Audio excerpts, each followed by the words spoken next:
Well, good morning to all of you. It's a long time since I've been giving talk here, and I'm very happy to be here this morning.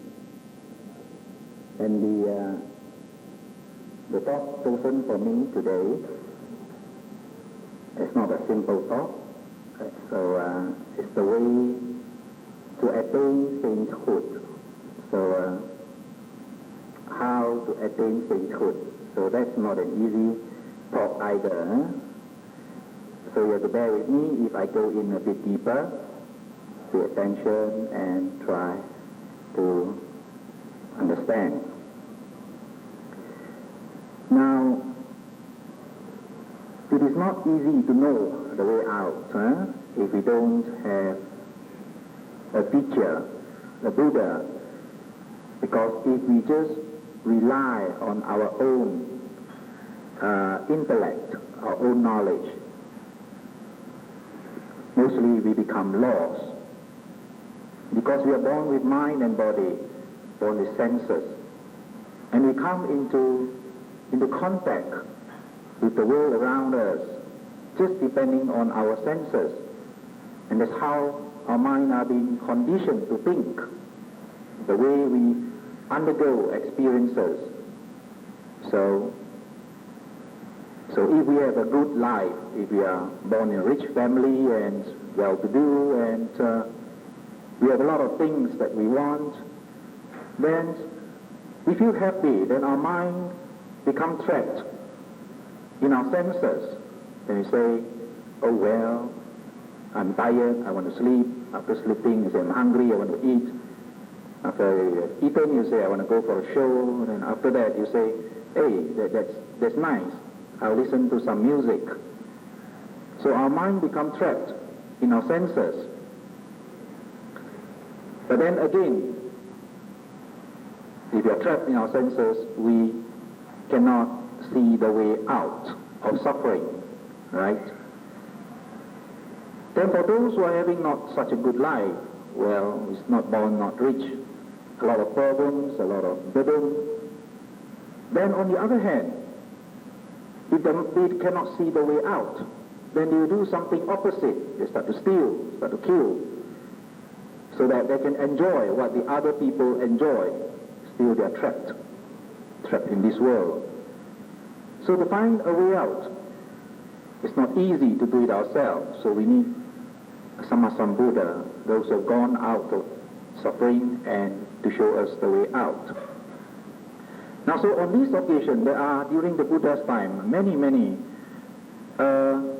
teachers who profess to know the way out, and also a lot of people who are practicing to find a way out of this world of senses.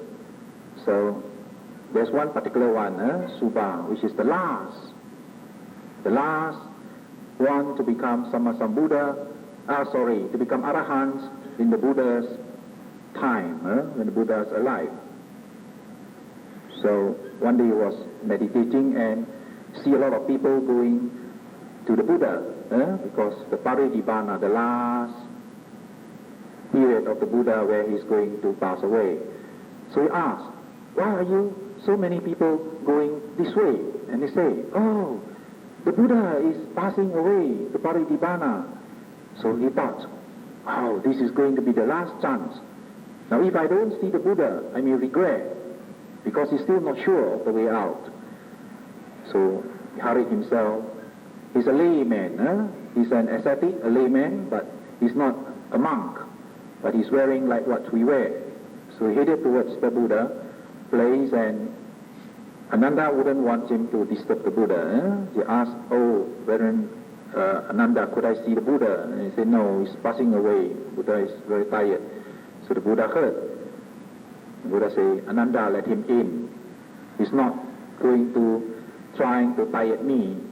He wants to know the way out. So Subhada exchanged greeting.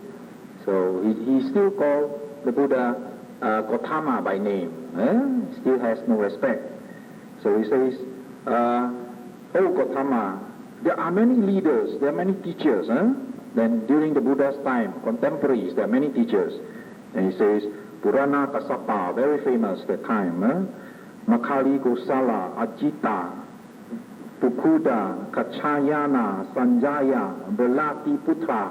He's gone through many teachers, and they all claim that they have seen the way. They know the past, present, and future.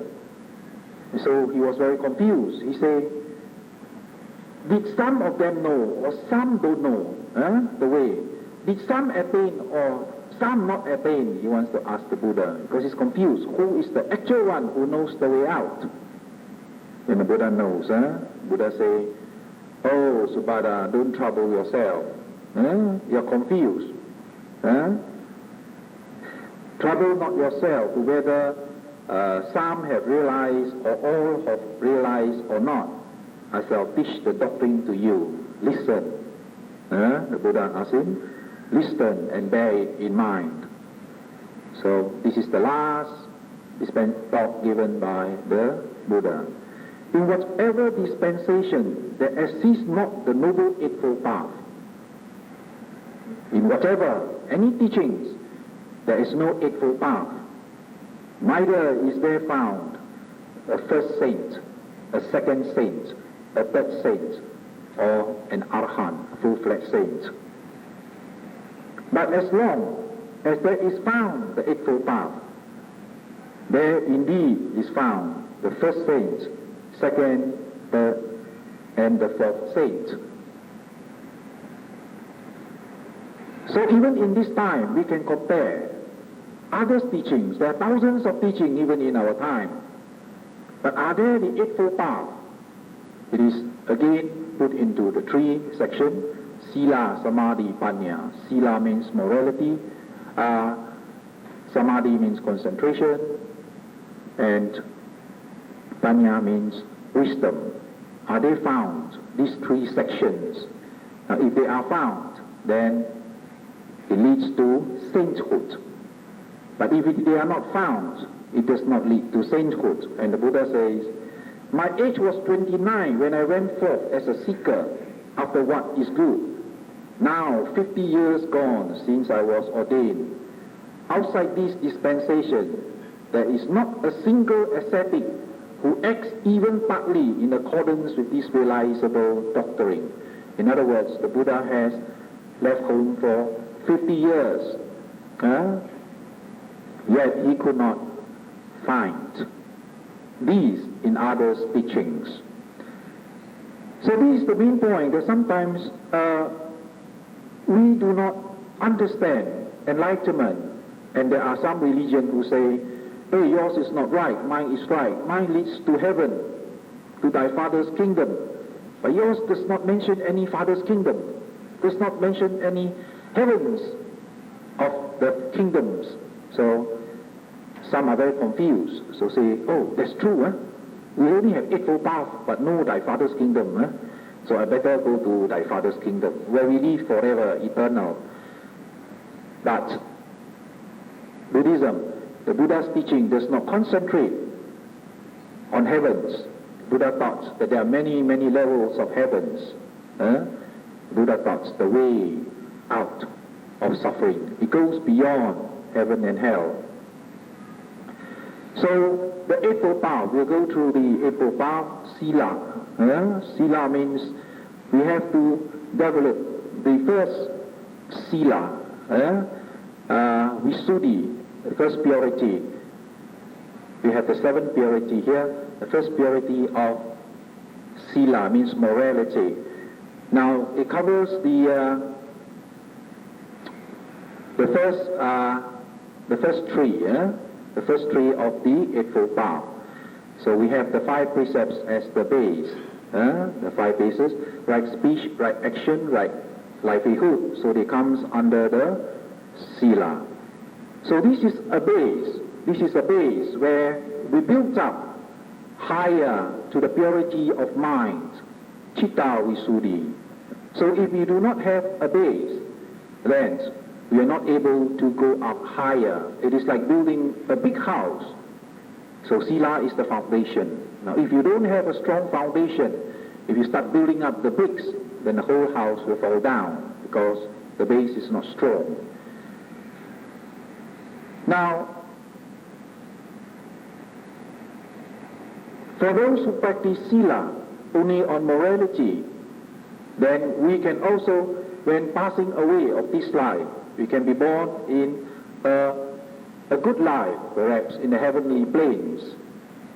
Sila, just rely on sila, or if we are born again, we could be born again as humans and not of the lower worlds, of the hell worlds or things like that, or animal world. Now the basic of the 5 precepts, non-killing, stealing, lying, sexual misconduct, and intoxicants.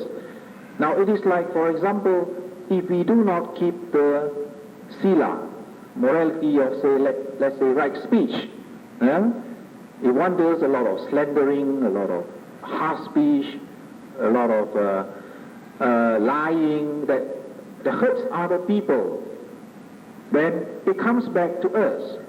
The karma, the cause, what we have done.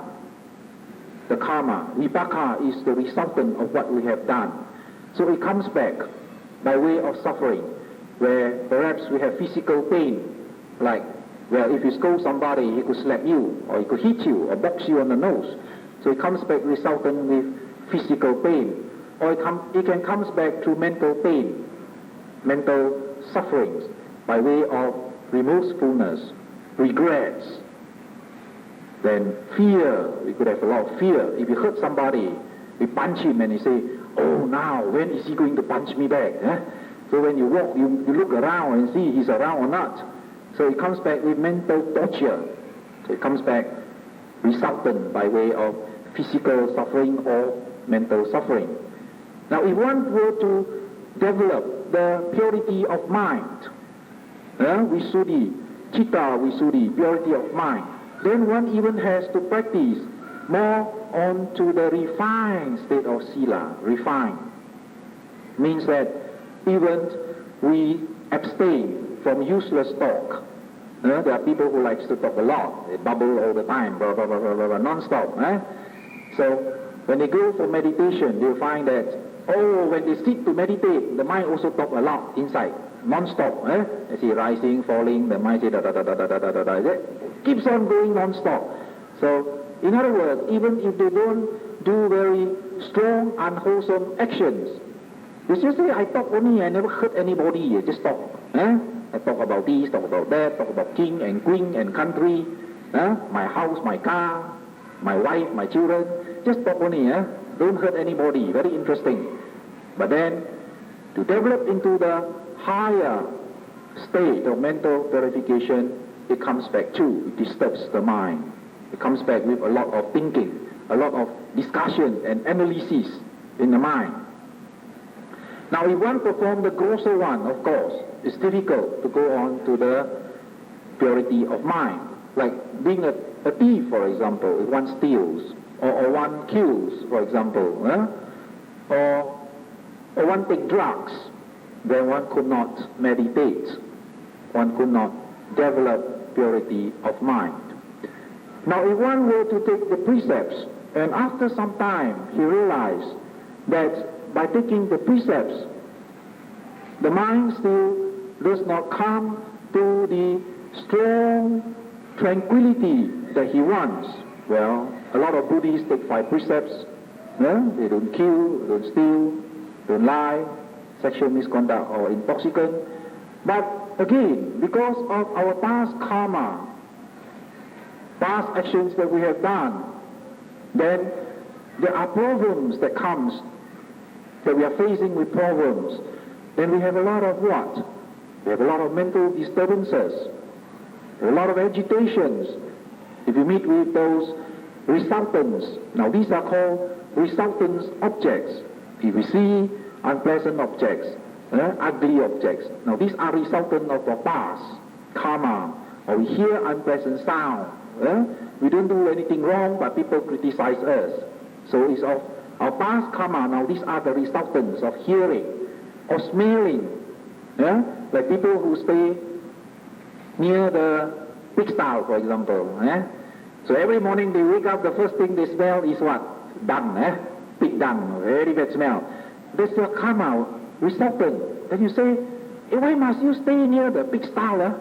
Why don't you stay somewhere far away? Say, oh, we get used to it already. Get used. But we don't get used. One day I was invited to a dinner. I say, all dressed up very well. And then they took me there.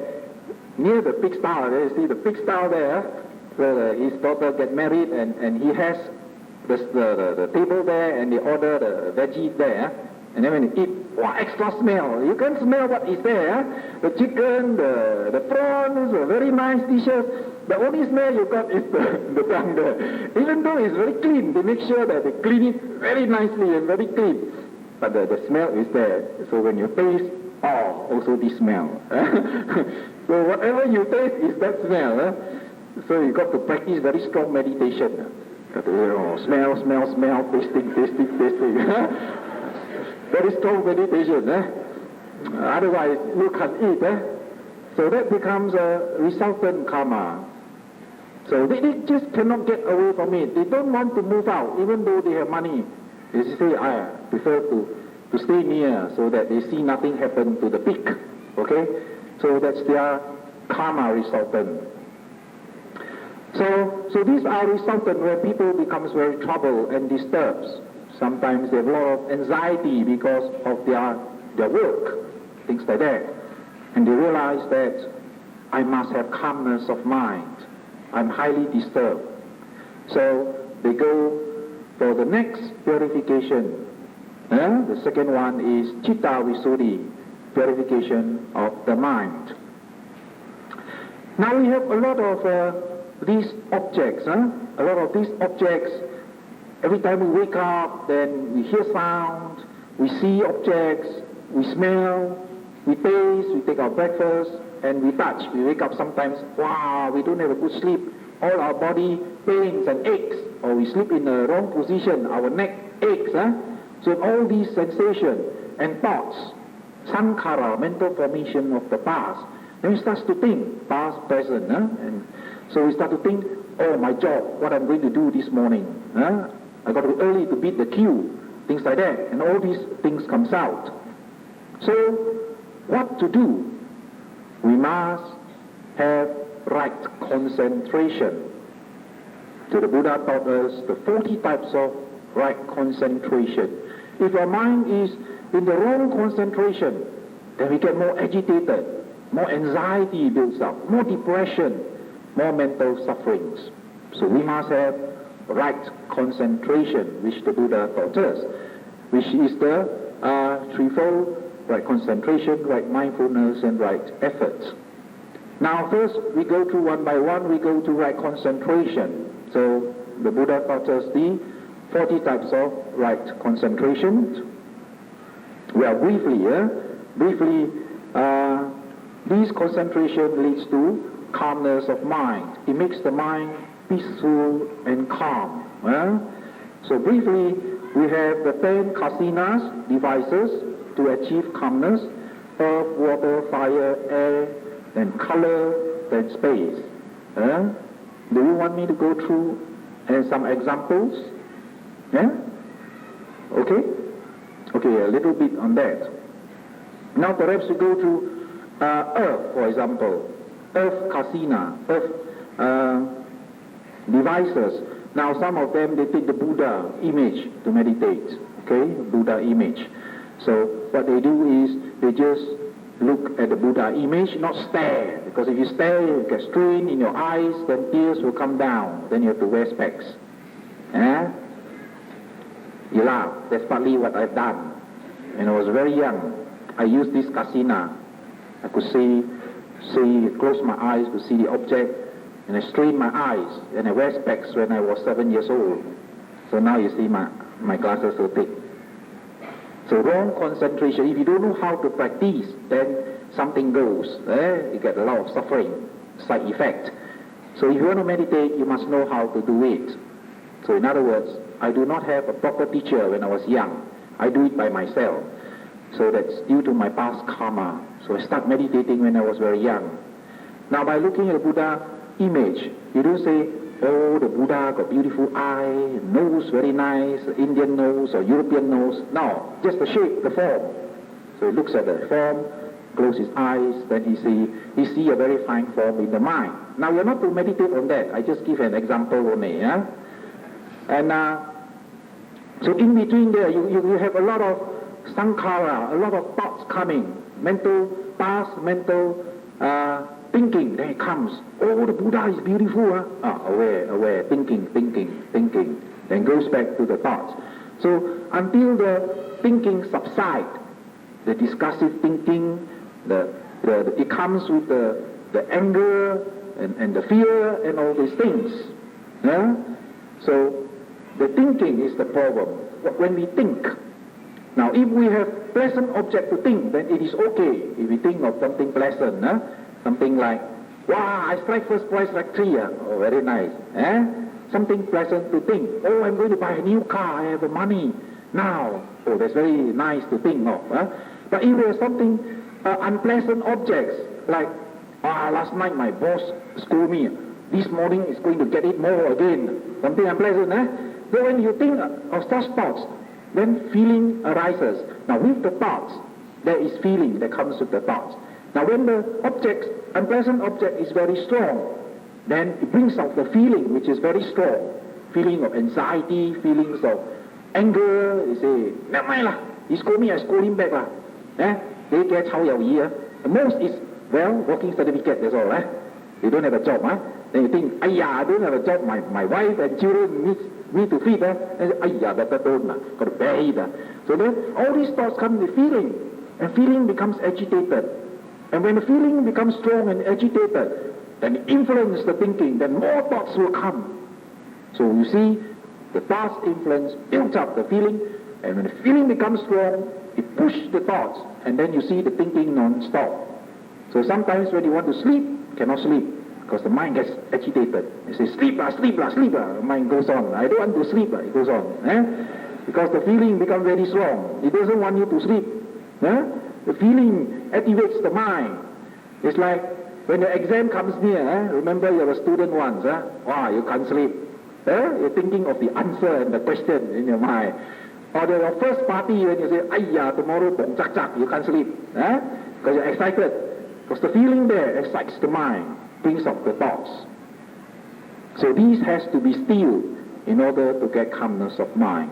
So by watching the objects, right concentration, taking the objects, then you see the mind comes out, you cut it off, cuts off, until stillness of mind comes in, tranquility, where there is no thinking, no discussion, because no thoughts, the mind goes with the object, No thinking comes in. Why? Because the mind stays with the objects, the mind and the objects. So this consciousness, it comes once at a time. It does not come two. Cannot have one here, cannot. It comes one at a time. When the mind stays with the object, thinking cannot come in. But if the concentration is not strong, then thinking comes in. Right? Like, let's say we do meditation on the rising and falling. Rising, falling. Jin chui ta. I say, are you very thirsty? Then look now, aware, craving. He wants to drink. The mind gets disturbed. But if you are not aware of it, then you say, yes, I have something in my fridge, very cooling, very nice. Or perhaps, if I don't drink it now, somebody will take it. Okay. Then you stand up. So your concentration is off. Your meditation is off. So you got to note it. Then it goes off. And then you get back to your object, rising, falling. Now after some time, the sankhara comes again. The past mental impression. Now if you have a lot of past mental impression, it's a very strong one, then people find it difficult to meditate. But you don't bother, because in this process of meditation, we arrive at mental or mind purification. Mind becomes very pure. When it comes out, you notice it goes away. In other words, you do not let the defilements to accumulate, to continue. Right? That comes from the right effort. You note it. Then you see the mind, sankhara comes out. The mind, I shouldn't have done this lah. I done this, a big mistake lah. Then no, aware. You note it. You come back to the rise and fall. In that way, you cut out the defilements, you cut out the remorsefulness, the regrets, the agitation of mind. So you cut it off. Now if you don't have right concentration, and the mind goes to this concentration, which is wrong concentration, if the mind concentrates in remorsefulness, then you see the what? The defilements becomes very strong and increase, and it agitates our mind. So it's strong enough, it gives rise to physical action. Then you start to hit somebody, scold somebody, or do something very wrong. So in this process, the mind becomes pure. You note it, then you do not let it continue the defilements. Then it brings the mind back to the object, rising, falling, rising, falling. So the mind with this object is pure. Why? Because there is no greed, no hatred, no delusion arising when you have these objects of vipassana, reality. When the mind stays with reality, there's no greed. You don't say, I love to have this rise and fall. You don't love. You don't love it, it also goes up and down. You don't love, you don't attach to it, right? You don't get angry because, why this always up and down? You get very annoyed. You don't get annoyed because it goes up and down. Then you don't have wrong thinking, wrong views when you have this right and down. So in that way, the mind gets purified. So this is only one of the objects which we are doing right now. So by watching this, you get mental purification of the mind. Samadhi. Now there's a very nice stanza that I've come across. It's very nice. He says that the body is like a Bodhi tree, the mind that stands a mirror bright. Every hour I clean the mirror and let no dust alight. Very interesting. Says the body is like a Bodhi tree, it's like a big tree, where the Buddha sat under it to get enlightenment. So there stand a mirror bright. In our mind it's like a mirror, very bright. So an hour we wipe the mirror so that it doesn't get the dust. Now it is like this in meditation. When we meditate, rise and fall, then greed arises, note it, let it go. It's like cleaning the mirror. Don't let it accumulate. You wipe the mind, make it clean, taking back the object. When you take back the object, the mind is clean, free from dust. So it cleans the mirror, cleans the mind. Rising, falling, rising, falling. Fear arises, no, fear. Let it go, comes back. Rising, falling. Sound. Note it. Don't let it stuck into the mind. Now when you investigate sound, then the sound say, oh yeah, very nice. There must be some of my friends coming. I like to see him. Oh, when you hear the sound.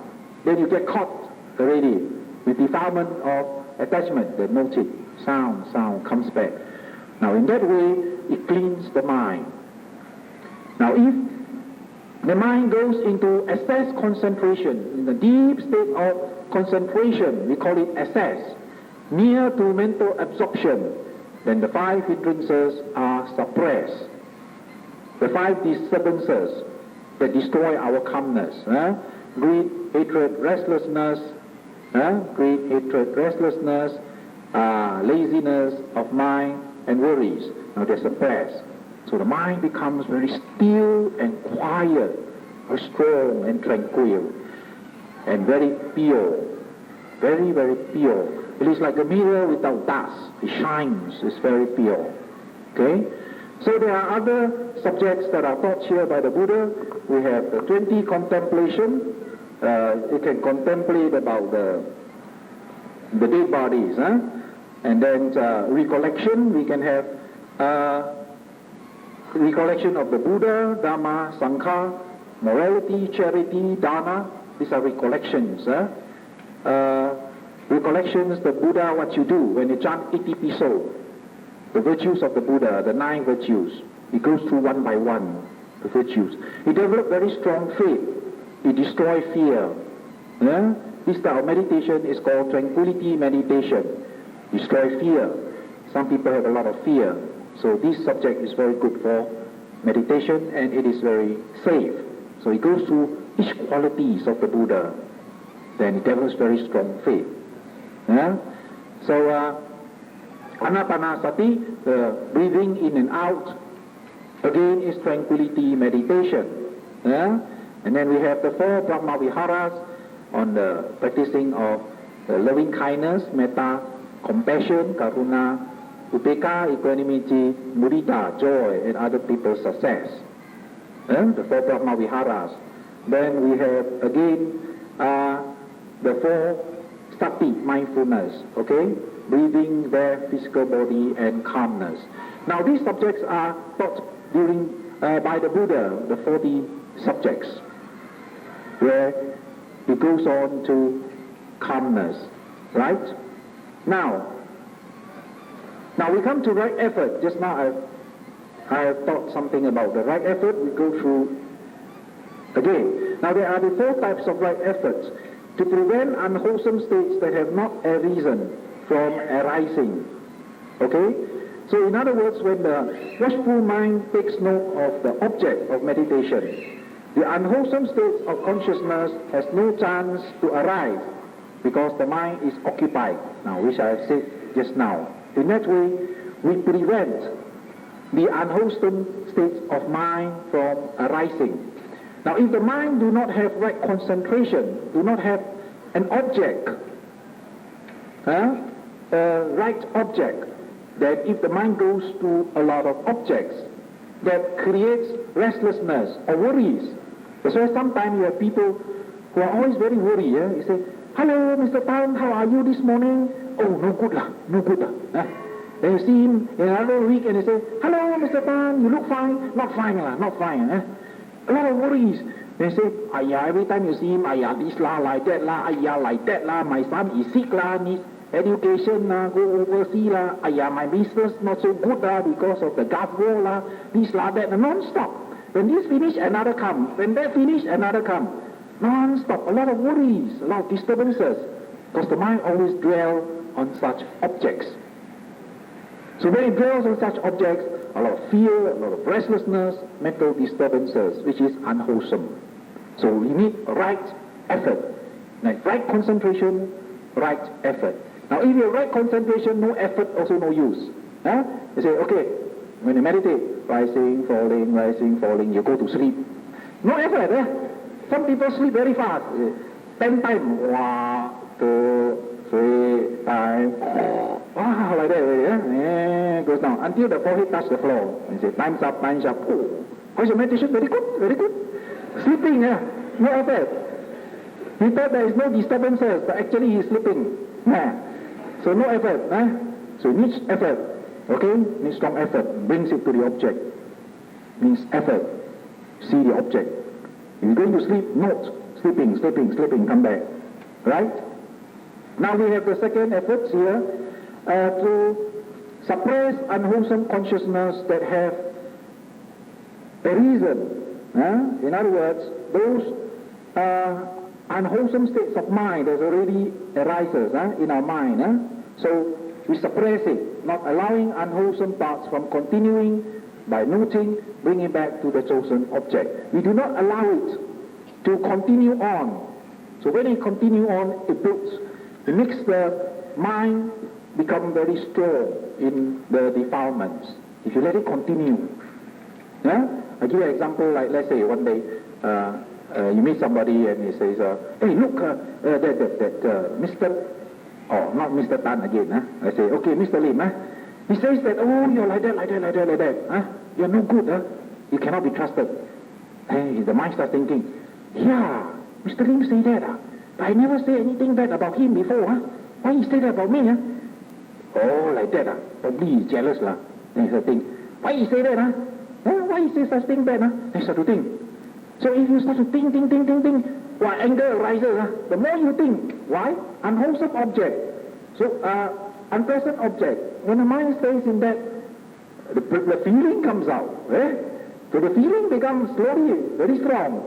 And until cannot tahan. Okay lah, if I see him, I punch his nose. Because the feeling they tahan, cannot stand it already. Sometimes the mother scold the children like that.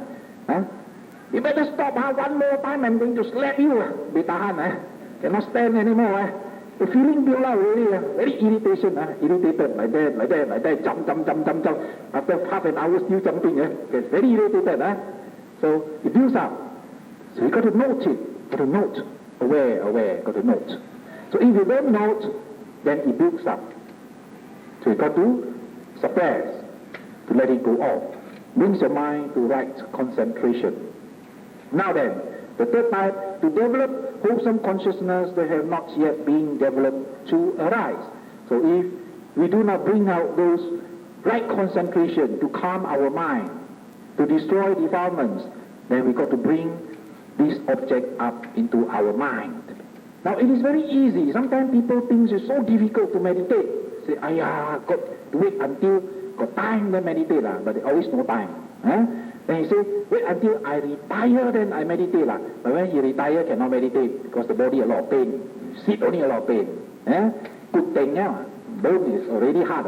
Very hard to sit. Then sometimes he say, still no change. My mind not free. Wait until my mind free then I meditate. Then I say, if your mind free already, no need to meditate. Sim kasi change, men say now. If your mind is free, no need to meditate already. So you want to wait until change, cannot. Got to make it change. Got to make it calm. You cannot wait for mind to calm by itself. Cannot. So wait until my mind calm, then I meditate. Oh, too late. No need to meditate. Already calm already. So we got to make the object very simple. You could have anapanasati, rise and fall, breathing in and out. Now, the samatha meditation, it goes into very strong calmness of mind, very fast. Whereas in the vipassana, insight meditation, got a lot of agitation. It's difficult, not so easy to go into calmness of mind. So there are meditators who like to practice samatha meditation. They like to practice calmness meditation because the mind goes quiet very fast because of the object, stays on the object, goes calmness very fast. So what you do is very simple, or you can just do the rise and fall. When you have nothing to do and you're sitting alone, you just get the object rising, falling, okay? Or when you go to sleep, the time, it's night already, you go to sleep. Now you have no excuse. You cannot say no time. Now you got time already. You lie down, you're going to sleep. You don't do anything else now. It's dark already. You can't go anywhere. Can't do your business. Can't do any other things.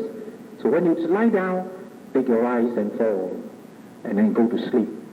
Or take your breathing in, out, in, out.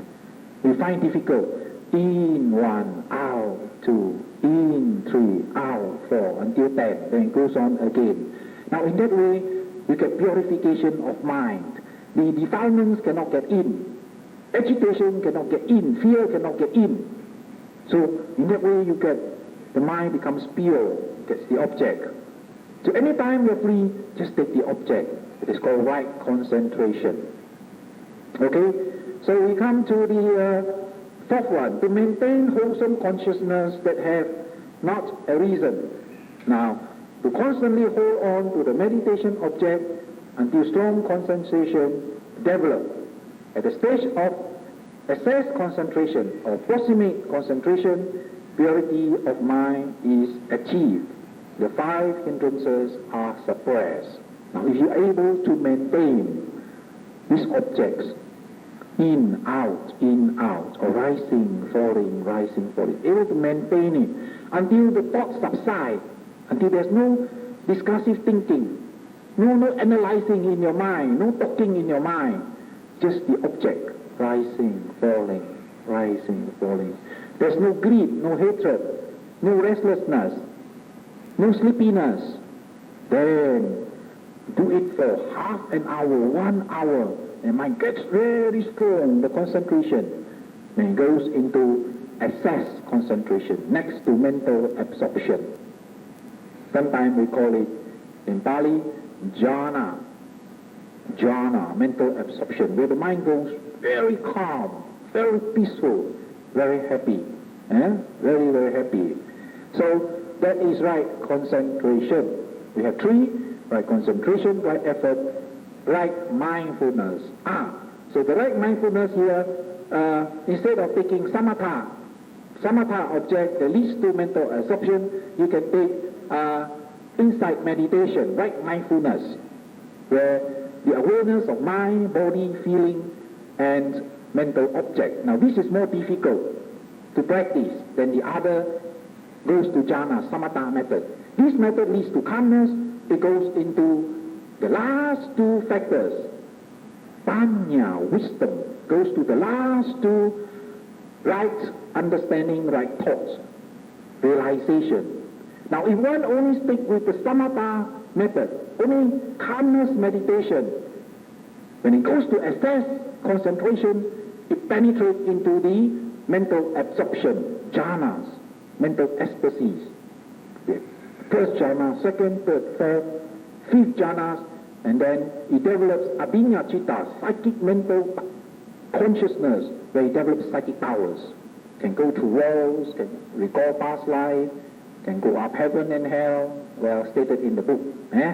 So these are psychic powers where one can develop, which the Buddha has, the Arahants during the Buddha times had, and I believe in the present also there is people who has attained to abhinya cittas, psychic powers of the mind. Before that you have to go through the first, second, third, fourth, fifth jhanas. They have a very strong determination that I'm going to get jhanic powers, I'm going to get jhanic powers. Then the mind goes to the attainment of the jhanic powers. We call it the power consciousness, power mind. Okay? Now, practicing the awareness is different here. We do not penetrate into mental absorption. If one attains to assess concentration, when the mind is very strong and one-pointedness, in the four objects, we started with let's say, one method. We started with the rising and falling. There are four. You can stay with the rising and falling of the abdomen, which is taught by the Burmese method. Mahasi Sayadaw, his teacher, Lady Sayadaw, passed away. Mahasi Sayadaw also passed away. So these are the Burmese method. The second popular one now, also very popular in the world. Also we have the Ubakin methods, popular by his disciple, Goenka Ji is one of them, where they have feeling as the objects, main object feeling. And also they have attained to various stages of insights. Okay? So there are those who stays on the mind, only on the mind, Chittanupassana. And there are those who stays on the Dhamma, which is very difficult to stay on the Dhamma. Okay? So let's say we use one of the method, example, we use the rising and falling. Now, so we take this object of rising and falling. So it brings the mind to this object, rising, falling, rising, falling, rising, falling. But then, again, we may have disturbances. The mind does not stay there. Then the sound will come. Sound will come, disturb the mind. When the sound is strong, the concentration is weak. So it touches the sense space. Thinking comes. Hey, this sound is very nice. The music very interesting. I've heard this before. Note. And hearing. Because it's coming in to disturb your concentration, your clarity of mind. Then note it, let it go, come back, rising, falling. Rising, falling. Then feeling comes in. When you sit for some time, itchiness comes, like ants crawling. They note, feeling. Now whichever reality appears, this is strong objects, that becomes your object. The mind goes, where you're feeling, very itchy, don't scratch it, very strong object, don't scratch it. Very clear. Sometimes rise and fall not clear, but this clear, watch it. And it subsides, it comes back, rising and falling. Until all these disturbances, tiredness, sound disappear, everything gone, except the mind and objects. Mind and objects, rising, falling, until also your body disappears. No more feeling, no body, only object. Sometimes it comes very slowly. Sometimes you sit until, no more hand. They get frightened. You look at the hand still there. You sit until the hand numbness sets in. Sit until no feeling of the hand. They get very frightened. Sometimes you sit until no leg. They have a floating sensation. But they look, no floating, still sitting. Because the whole leg become numb. So they're only aware of the upper portion from the stomach up. So they thought they're floating, but they're not floating. Still there, the body, still there.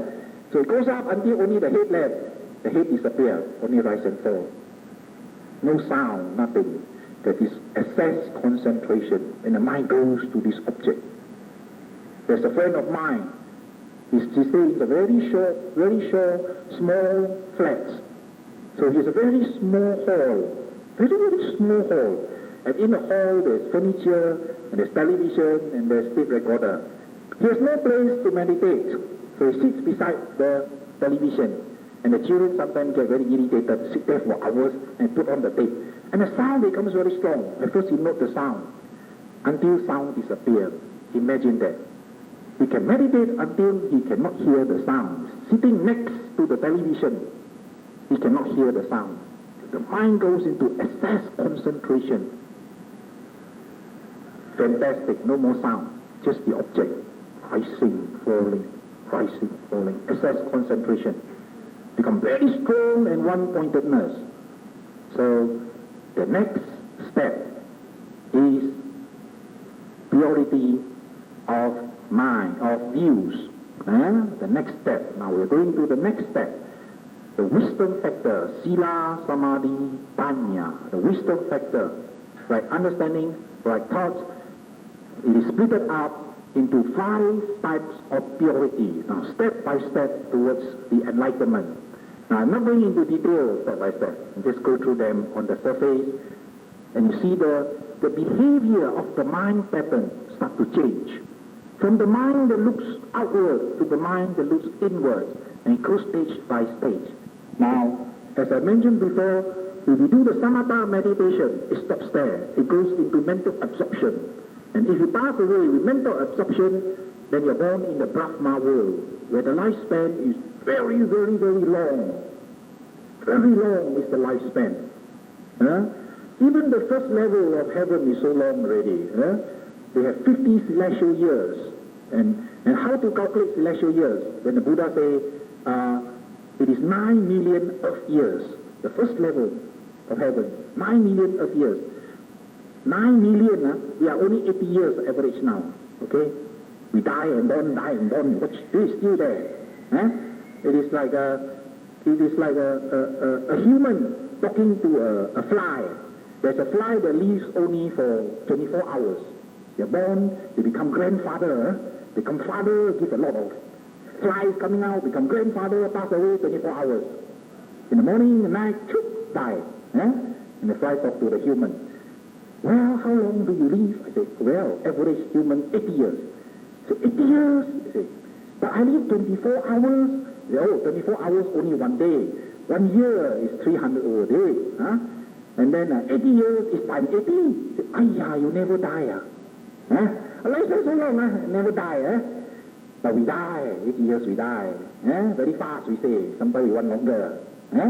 Or compared to a dog, 10 years.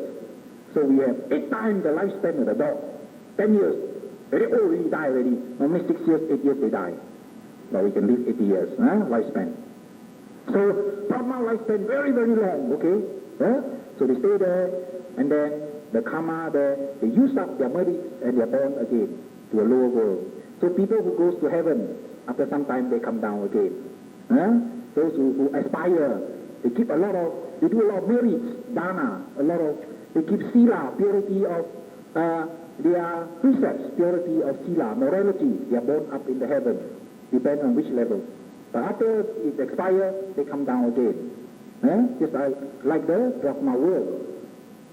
Now Vipassana goes into insight, which I told you, beyond the worlds. Now, I go to them, so try to pay attention, because it's not so easy. Bear in mind.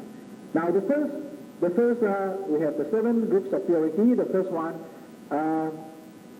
purification of views. Now the first we have the 7 groups of purity. The first one, purification of views. Purification of views.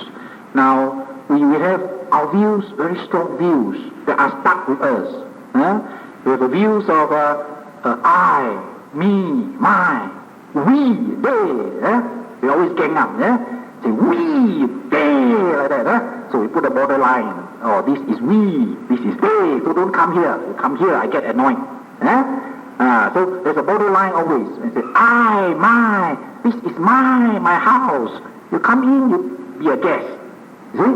If you are owner, then I get angry. Like that, So we have these views of I, me, very strong. So these are considered as the wrong view. Wrong view, wrong concepts. Now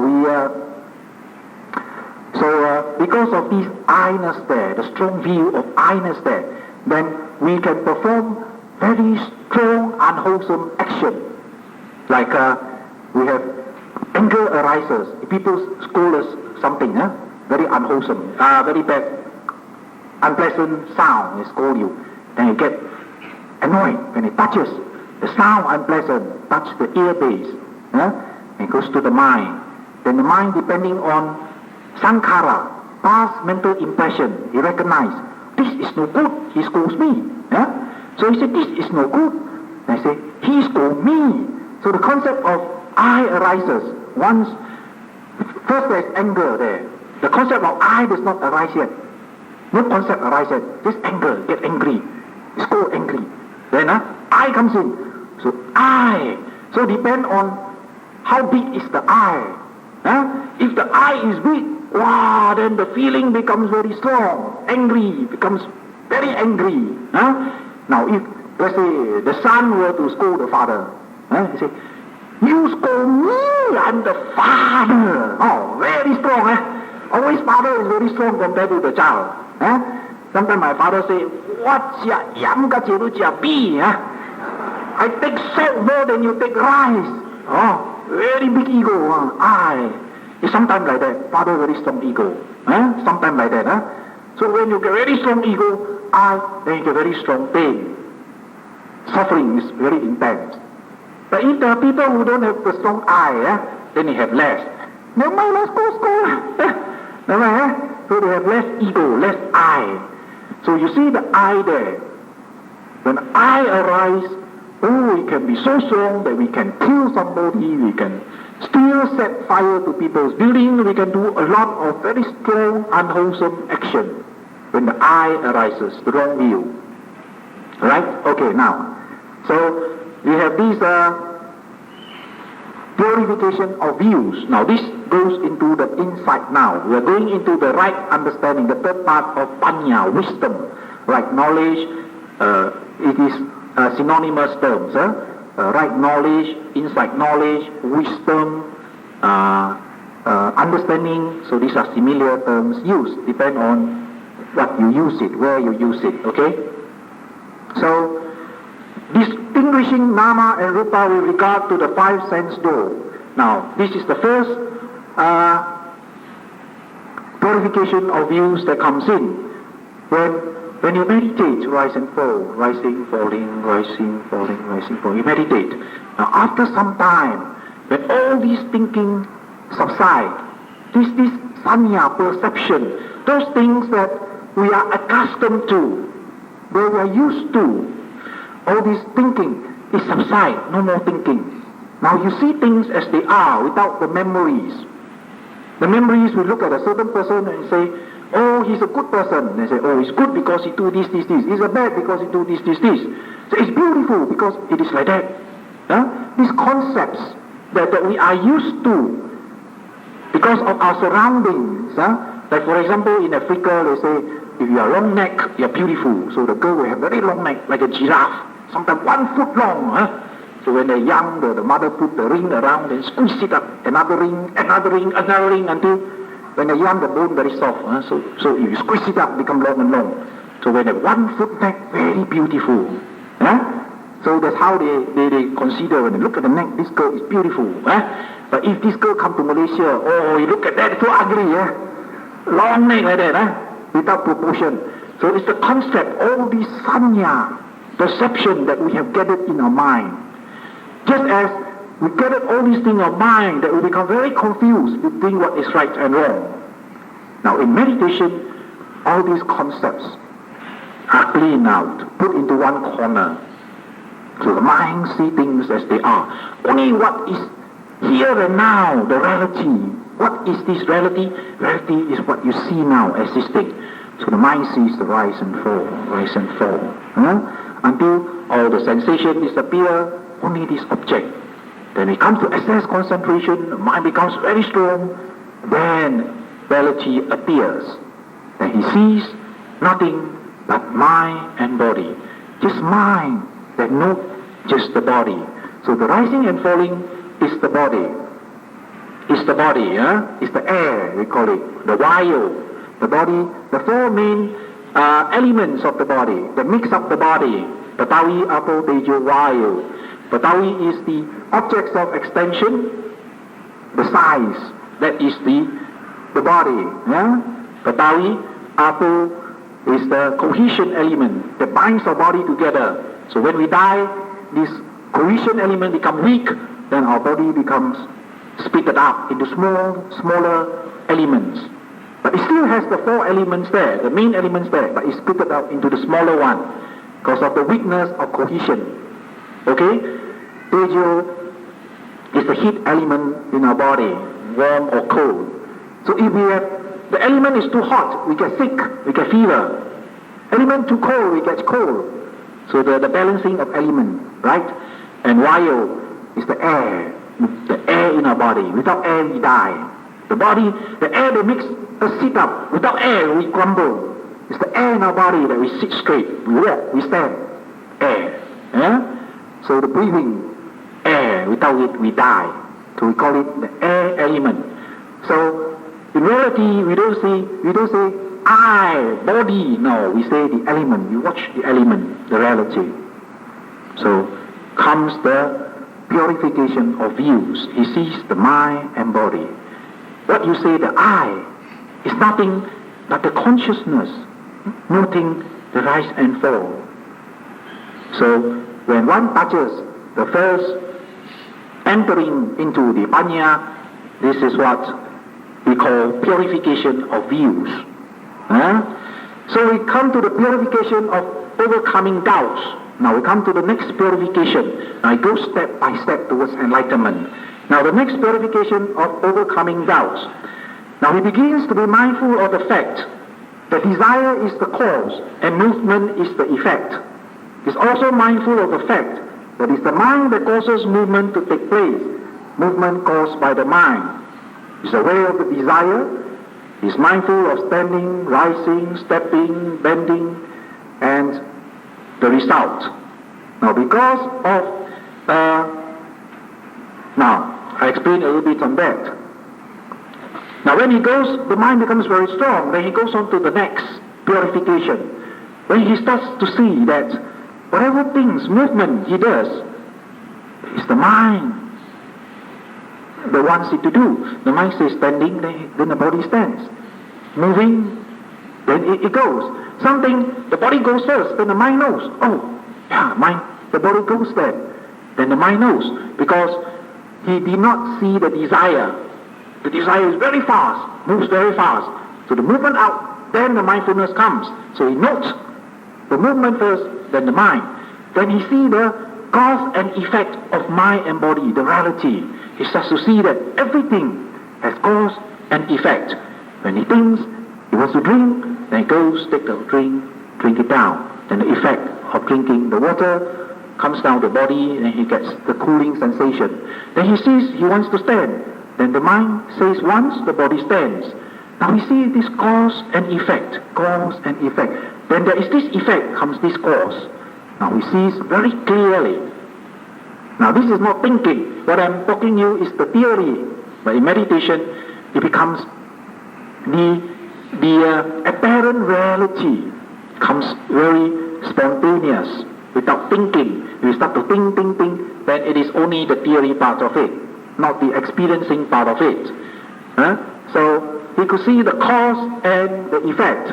Now having seen the cause and effects, the doubts ceases, overcoming doubts. Now overcoming doubts, the doubts of what? Herein doubt is overcome in regards to the law of cause and effect. Because of defilements, action takes place. Because of action, rebirth with defilement takes place.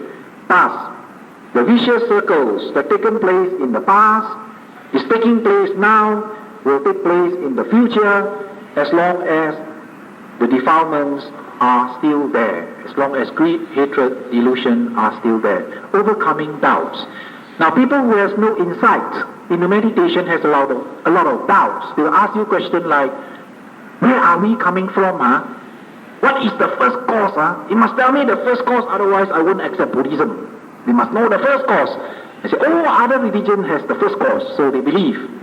So they have a lot very strong doubts because they do not have panya. People who has panya has no doubts. It does not bother about where we come from, what is the first cause, doesn't bother about that at all, because it's overcome doubts. He has seen the cause and effect. There's no doubts of the present. He knows that the present is going to create the future. Because what we do now, he knows the desire, then comes the action. Action produces results. The cause comes in. Now we see this, that the action now is going to be the cause, which is going to produce the result. There will be the future. He has no doubts of the future. But there are people who has wrong views. They have doubts about the future. They say, what lah? There's only one life now. Here now. Let's drink and be merry. For tomorrow we die 6 feet underground. From the mother womb to the tomb, finish. Come out from the stomach and goes down to the earth. Put the nail, cover up, finish. From the beginning to the end. So no more. So they do not understand karma. So that is very dangerous. Very strong view. If they do a lot of unwholesome action, then they are born in the lower world. They are born in hell. Because they are not aware of the future. Then they say, oh, I'm going to steal. I've got the money to enjoy. The only important thing in life is enjoyment. Nothing else. As long as they enjoy, okay. If they don't enjoy, they'll kill, they'll rob, they'll steal. The people who has gone into these yanas, no doubt of the future. Because they have seen cause and effect. Right? Now there is a second purification. Now we go on to the third purification of what is path and what is not path. Now this becomes a deeper form of insight. Now very strong. When this type of insight comes, the mind becomes strong. A deeper type of insight. The first 1 and 2 not so strong. The third type becomes strong. But the concentration power is very sharp and clear. The purifications of knowledge, what is and what is not path. Now coming to the third purification, we come to the third yanas. Of the 16 yanas, it is the third yanas. Now coming to the third yanas, there appeared the 10 upakilesas, when we see the defilements of insights. Now that's where this miracle comes. This miracle, person would meditate and see it very clear.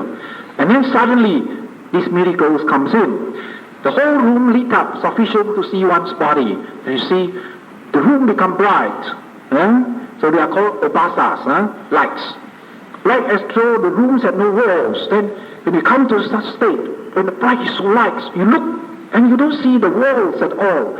You don't see the walls, you don't see the doors. You just see brightness. But no walls, just brightness, very clear brightness, but no object. You don't see anything at all, but just bright. The whole world is bright. Now that is another thing you see. Now it may be one of them, not all. So some of them has gone through a different ones. Now you may see the rays issue from one's body. See the rays, the light coming out from the body. Very pure, clear lights coming out like that.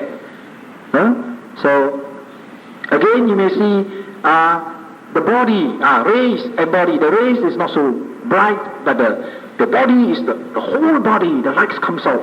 And you can see, even in the middle of the night, without the lights, you can see the room is bright. They say, hey, where's the light? Where's the light? There's no light. It's not on. But the whole room is bright. You can see, other people can see it. Other people still could see it. Not only you could see it, other people could see it, because these are the real lights that comes out from the body. But the mind becomes pure. This light comes out. Okay? So, in this stage, the meditator will think, oh, I have attained. I am pure. I am an arahant, I am a saint. Then the mind says, I am a saint, because the mind is so pure, there's no defilements, because the 5 hindrances are suppressed. In order to reach up to the excess concentration, before going into the yanas, the 5 hindrances are suppressed. So there's no 5 hindrances. You look into the mind, no greed, there's no greed, no hatred, no delusion, there's no restlessness, there's no sleepiness, mind is clear and bright. Then you see the lights, then he thinks, oh, I have attained. But he has not attained. He has only come to the third. Then after some time, he realized that he has not attained, because there is still defilement comes out after some time. Okay, when he goes back to the worldly life, then defilement sets in. Then he realized that, oh, I have not attained. So I better go back again to my practice. Then he goes back to his practice. So he has come to the purifications of knowledge, what is path and what is not path. By this time, his confidence becomes strong. His energy becomes strong, because he has come to a certain stage where he knows this is the path. Now he knows. Whereas for normal people who has not come to Panya, today become Buddhist, he marry a Christian, next day he become Christian. Like that. Or then he thinks, wow, become Muhammad has a lot of advantages. He becomes Muslim, become Muhammad. So today we staunch Buddhist, tomorrow become Muhammad. Why? Because he has not come to what is path and what is not path. He has not seen the path. He has not come to the yanas, to the right understanding, which is the third path, the third sections of the Eightfold Path. So you could see that meditation is very, very important.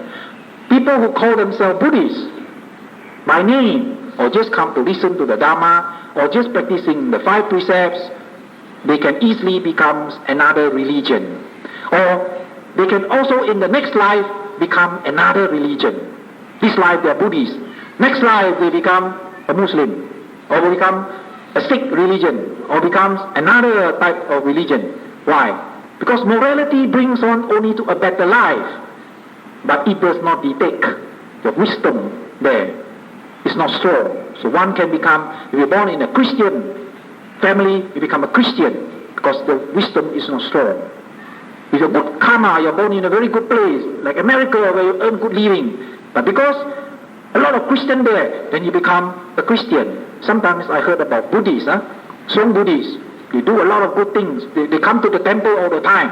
But when they go overseas, wow, they see the Buddhist, a lot of Christians there to welcome them, to give them what they want, to look a place for them to stay, mix with them, and ask them to join their parties, picnics. And very soon, he becomes a Christian. When he comes back that time, say, hey, how are you? They not see us. Why? Because now a Christian already. Different already, Ken Xiao. Still very shameful. Very strong Buddhist, but come back Christian. Because go to the other side, influence. Why? Because there is no panya, no wisdom. Because they have not come to the insight. Right? So, now we come to the next purification. Now we are going deeper. After this, he knows this is the path. This is the right way. Otherwise, people who are not sure of the way. So sometimes we are very good. Sometimes we know, I haven't listened to Dharma so long, I must come and listen now. Or they come to the temple, listen. Sometimes they say, not free. Come next month, next year. Because they do not see the path. They do not see the way out. What they see is, now I want to have a bungalow to stay now. That is what they see. That is their path. The path to what? The path to riches is what they see. This is their path. The Eightfold Path is money to them. That is what they see. So the other not important. This is most important. Why? Because they have not come to the last path of Panya. So this type of people are easily influenced.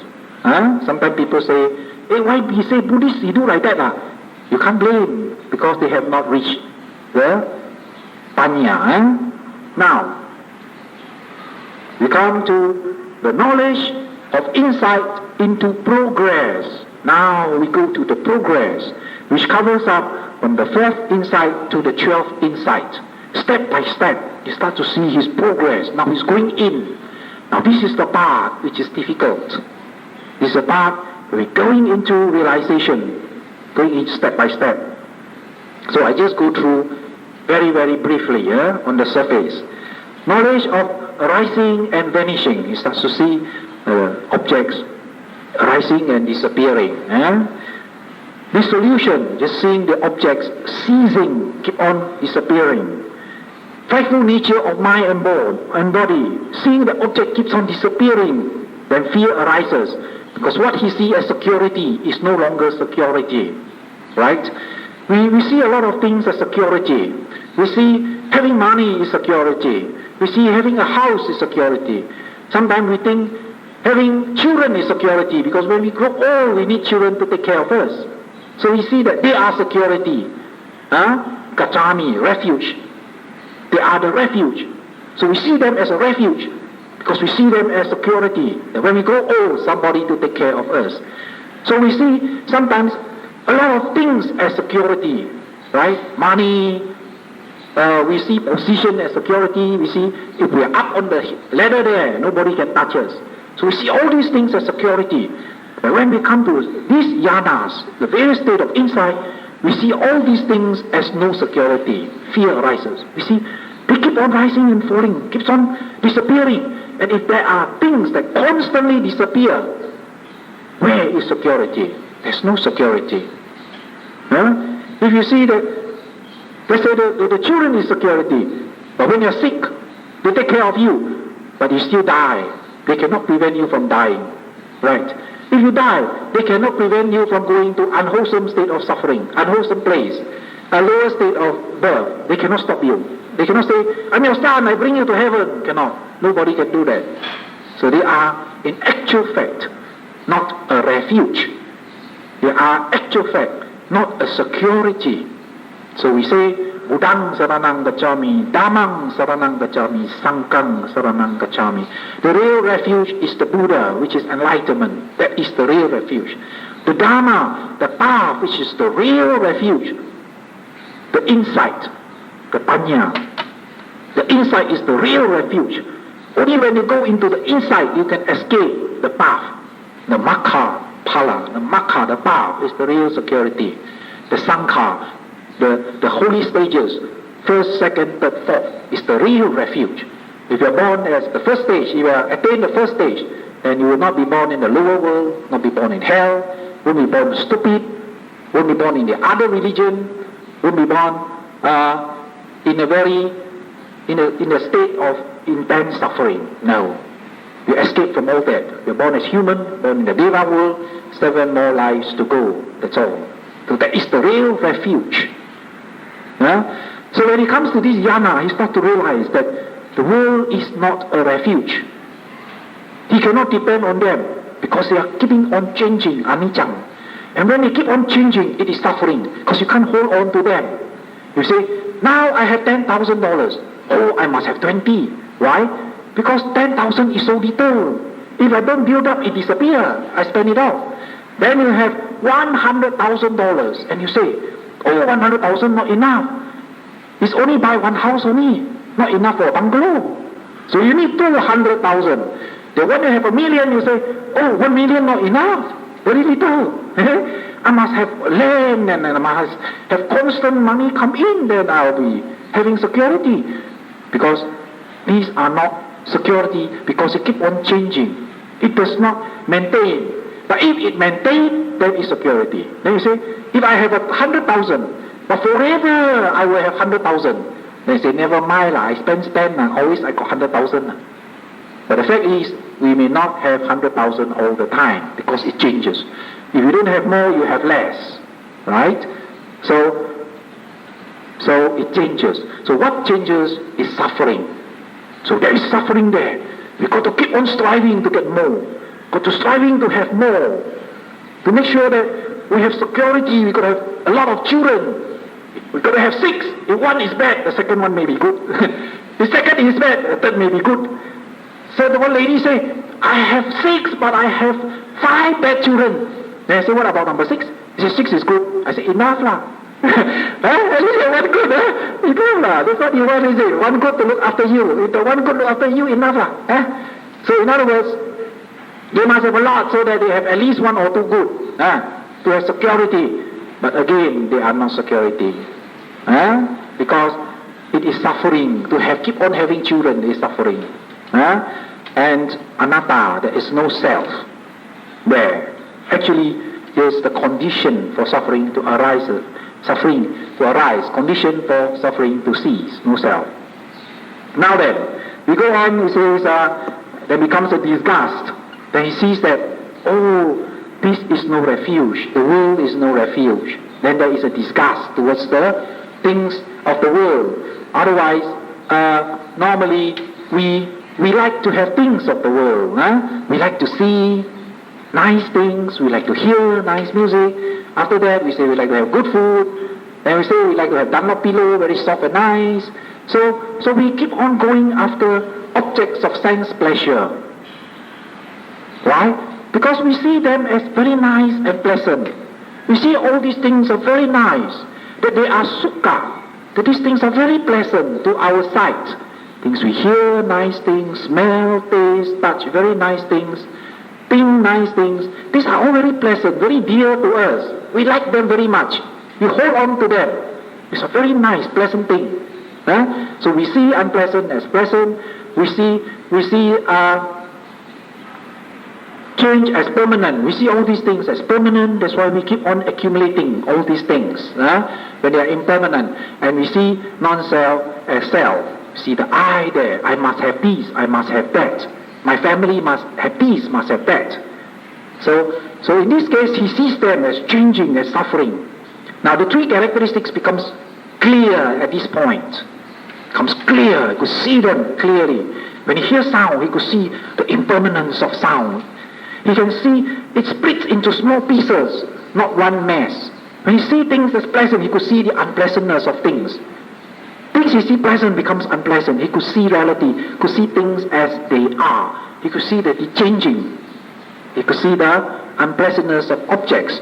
But when disgust comes out, then the desire becomes strong to abandon. Then he says, this is not what I want. Then I got to go towards Nibbana. Then becomes very strong.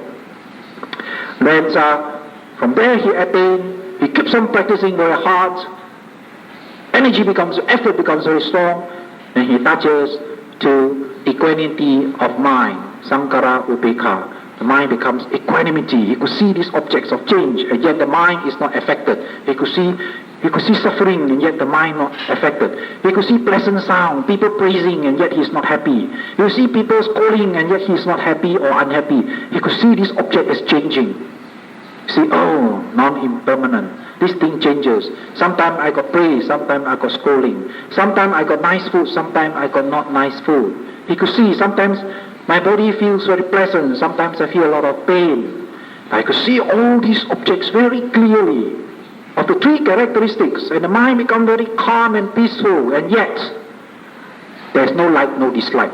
Mind has equanimity, upekha, very balance of mind. And then you come to mature anuloma jnana, knowledge of the Four Noble Truths. Then he starts to see very clearly suffering. Then he see the cause of suffering when the mind attached to object. He could see them very clearly. See all these things, very pleasant. But when you touch it, suffering comes in. Then see cause of suffering. Sees the mind, desire to have. Because it changes. Touch it is suffering. Then he sees the way out. This is the way I must go to the Eightfold Path.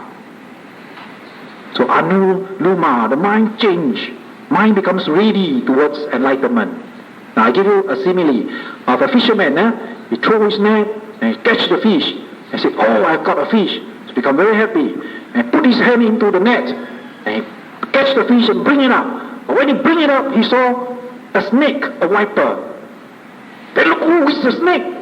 Then he sees the three characteristics, the three spots in the snake. And he sees anicca, dukkha, anatta, impermanent, suffering, and non-self. So, it is dangerous. It's a snake. And he throw it away. So when he throws it away, comes, the mind becomes calm because he has thrown it away. Upekkha, calmness of mind. When the mind becomes calm, then he practices on. When he practices on, he starts to see the way. He's entering into the path, the real path. So we always say, we are practicing the Eightfold Path. We are not actually walking the path.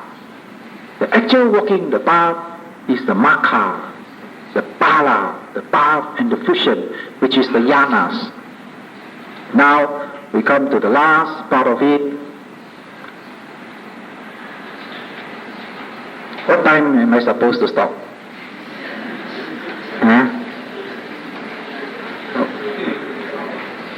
Until I stop myself.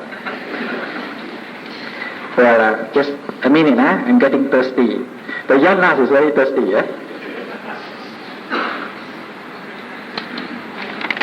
The last part of it, we come to the last part of it, the purifications of supreme knowledge and vision. So it's the last part of purification where we enter the path and the fruition, become the first stage of sainthood, the second stage, the third or the fourth. Now we come to Gotrabu, the knowledge we cut off from our former worldly state. Nibbana is the object. Knowledge we bend towards cessation. When feeling begins to break off, the first consciousness that experiences Nibbana is the cessations of feeling and perception, the Gotrabu. When it goes to the Chitta, the consciousness, where it is dropping off. Like we are wearing clothes, and we are taking off the clothes. We are throwing away the clothes. It is like we are going to change to a new clothes. We take off our shirts, take our trousers, our pants. Now, that consciousness that drop off the lineage of the world, we call it human. We are no longer human. We are going to be a saint. We are going to be changing to a saint. So that is the Gotrabu, we call it. The entering, the changing of lineage from a human to a saint. Now, Magga, the path. From the next Gotrabu, it goes through the path consciousness. Knowledge of path. The kilesas, defilements are cut off, destroyed. Now, that is very interesting. When once you enter into the path consciousness, the defilements that we have accumulated through the past lives, aeons and aeons, the deep defilements are cut off, strike off, destroyed, eliminated. The strong defilements.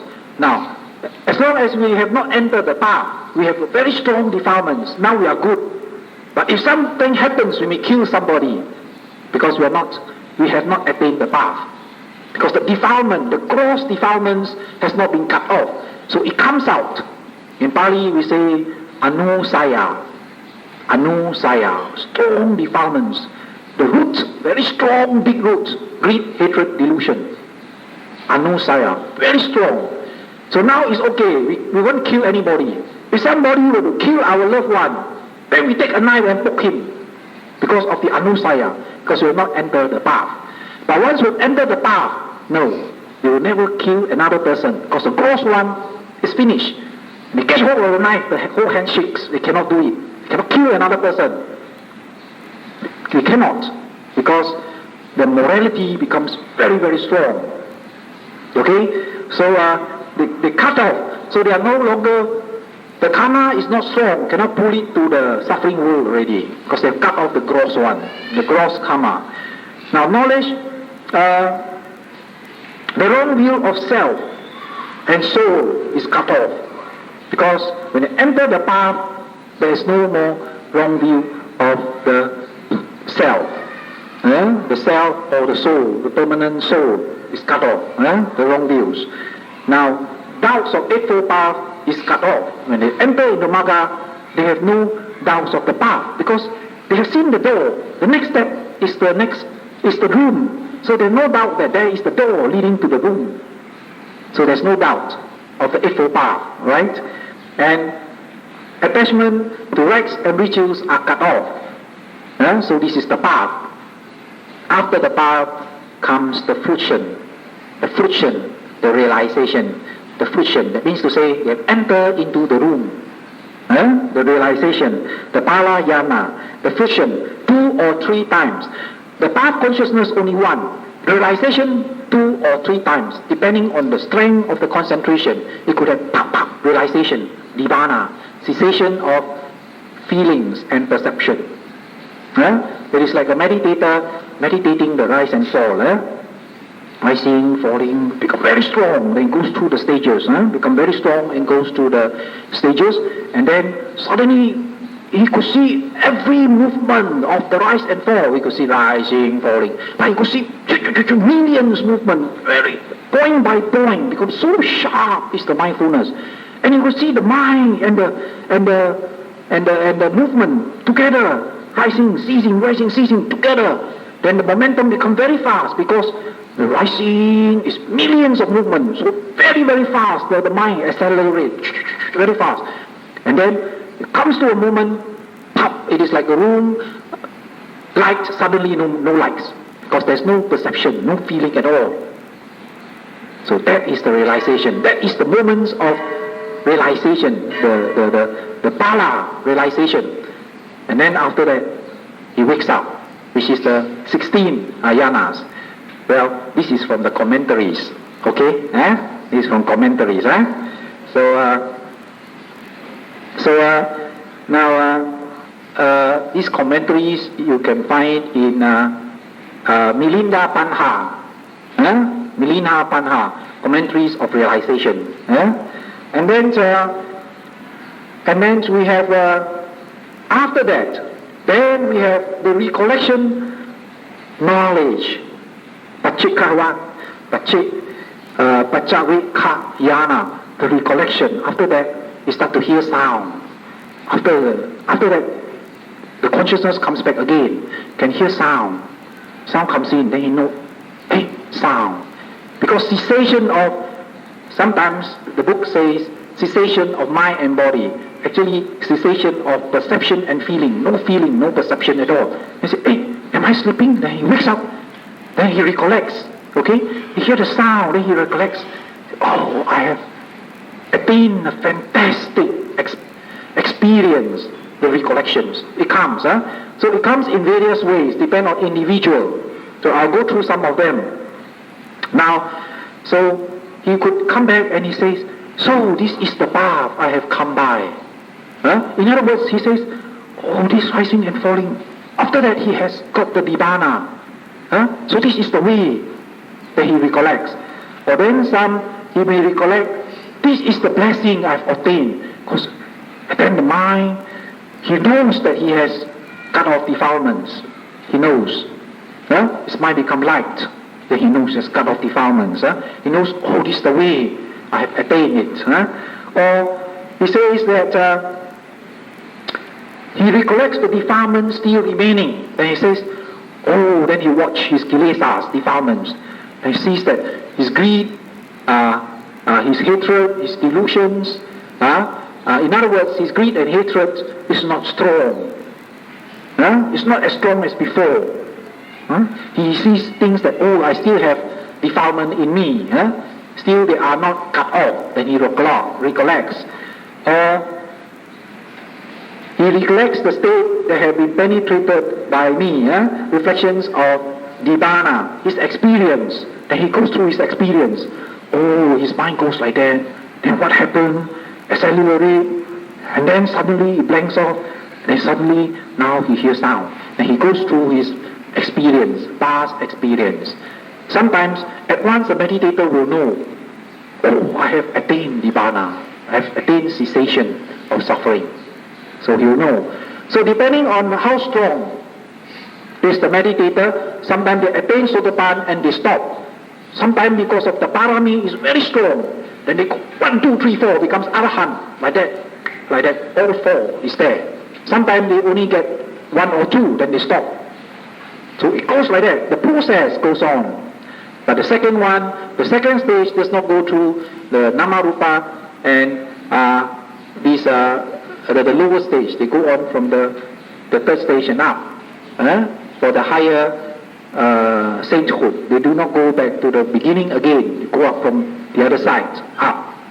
So then the Anagami, the Sakadagami, again weaken the two factors of sensual desire and ill will. So in other words, what the Sotapan has destroyed is only wrong views, and the other two, wrong views of a self. But they still have desire, still have anger.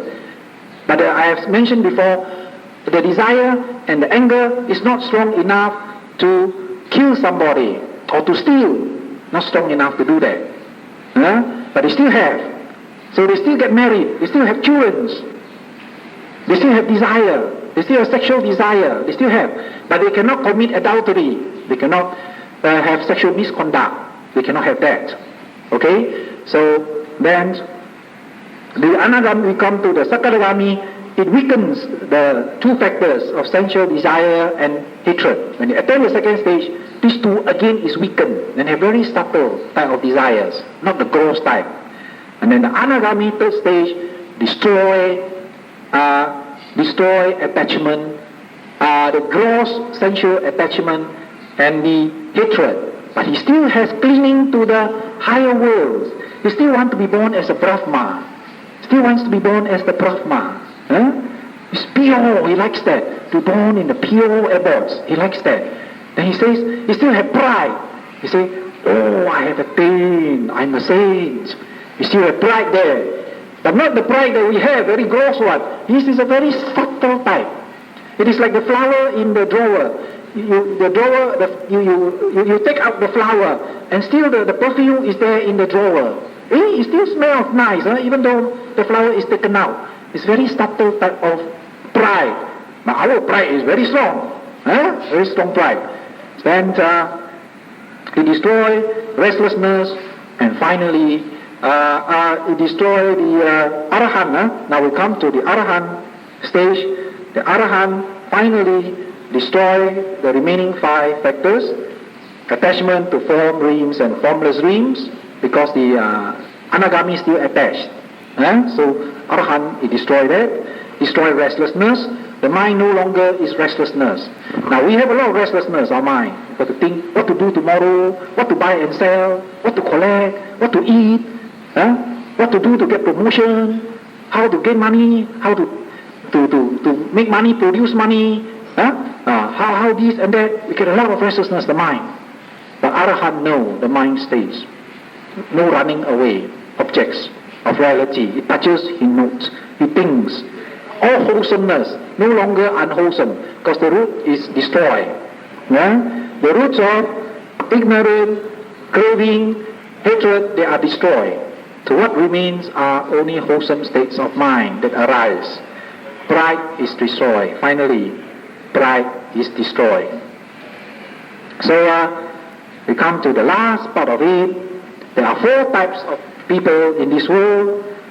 The first type, when they listen to the Buddhas, when they listen to the Buddhas giving a short kata. Short kata, that means half sentence, 4 lines. They become enlightened. They become the fourth stage of sainthood. They attain. Second type of people, when they listen to the katas, they cannot attain.